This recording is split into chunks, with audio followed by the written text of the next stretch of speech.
You got challenges that you're going to run across. Good question. Great question. So let me say this. I always prepare like, I'm obsessed with preparation.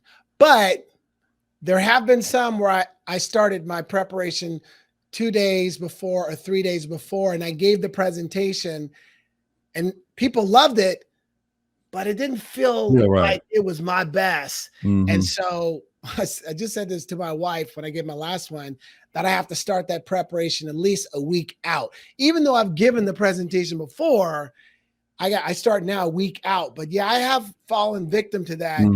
And I make sure that I don't do that back to back. I got you. Is there a for JJ Birden, is there a daily routine that you do that during the day when you wake up, I'm gonna do these 5 things every single day regardless? Or is there you switch it up? Yeah, it depends on what I'm working on. This is a really good or insightful question, because what I do is I have days where I'm focusing on isogenics. And I have days where I'm focusing on speaking. Okay. So if I'm focusing on speaking, I know that I'm doing this, this, and this on this day. If I'm focused on isogenics, it's this, this, and this. And so I'm very regimented. So every night I have my schedule put together on my calendar so that I can just hit the ground running. I don't have to think about what I got to do, because I want to try to maximize the day as best as I can. What's one thing that if you didn't do, you felt awkward during the day? Like, it's one thing that I got to do this, something like that. I'll tell you what's funny to me. I heard J-Lo say that even though she works out, even though her body looks good, that she eats a cookie every day. She got to have her cookie. Really? Yes. She said that keeps her craving away. So she don't have to worry about craving for other sweets. So she get that cookie in. Yeah. Is there anything you do every day that you work out? Okay. I got to get it in. I got to get some kind of fitness in. And I like to do it in the morning. I have my most energy in the morning. And it's more because, when you work out early, it helps you deal with the stress and the challenges throughout the day. You're just in a better frame of mind. And I just feel so much more invigorated and ready to take on the day.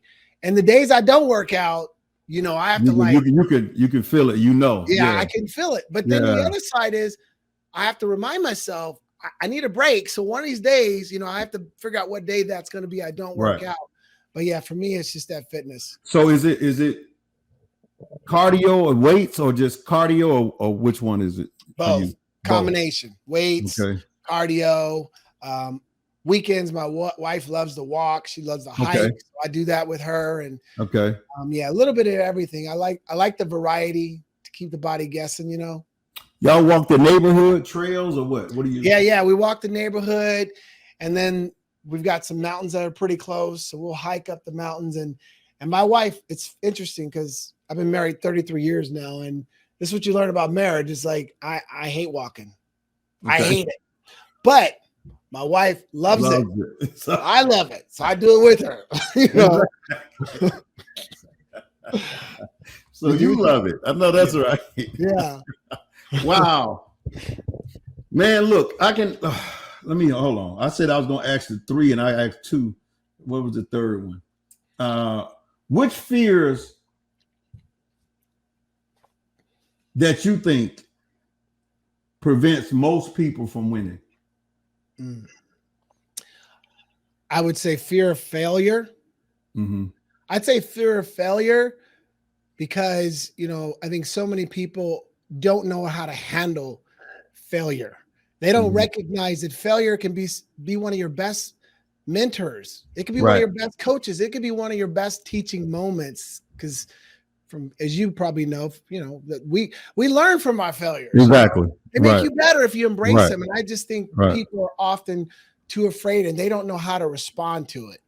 And that's one of the things that, in isogenics, and even when I'm on stage, I have this part where I talk about that. Even like when I got rejected, those moments made me hungrier. Yeah. It was like, why did this happen? What can I learn from it? How can I turn this into an opportunity? And I try to help others understand those are breakthrough opportunities. Those are moments that can make you better. Right. All right, here we go. This is the most important question of the whole interview. I said I need to ask you this at the end. We have to know. You ready? Yeah. Who's the GOAT, MJ or LeBron? This is a good one. I read all the comments on social media going back and forth. Right. In my opinion, I've seen both players play. Okay. MJ is the GOAT. Okay. MJ is the GOAT. Now, I'm not saying that if LeBron could maybe win another championship, right, he can get another one because what he's already done is so amazing at his age and still balling out. If he can get another one, I think it's going to make it real interesting. Yeah. Yeah, you're right. If he got to get it next year, though. I don't know if he can do it a year after that. Yeah, he got to get it next year. Yeah, he got to, man. That's because already what he's doing already is phenomenal. Yeah. You know what I'm saying? At his age and how well he's playing. So, but yeah, MJ is my guy too, man. Well, look, JJ, I appreciate you, man. I took an hour of your time. You gave me an hour of your time, man. I'm going to make sure I make this interview the best possible when I put it out. I'll let you know when it's coming out, man. And so how can we reach you? Like if people want to find out about, you know, they want you to speak for them or they, whatever kind of information you want to put out now, what's the best way to reach out to you? Yeah, there's two websites. Speaking wise, it's jjburden.com. Okay. Anything you want as far as speaking wise, if it's isogenics, it's jjburdenhealth.com. But I'm all over social media, very active, JJ Birden profile name. And now I just, I love to connect with the fans and just help everybody out and try to make an impact, Okay, cool, man. Appreciate it. We're going to put all that up. And thank you for your time, man. We out of here. Thank you too, Tony. All right, man. Have a good day. All right. Make sure that you like and subscribe and hit the all button and all that kind of stuff because we're going to have a lot of good interviews on this podcast.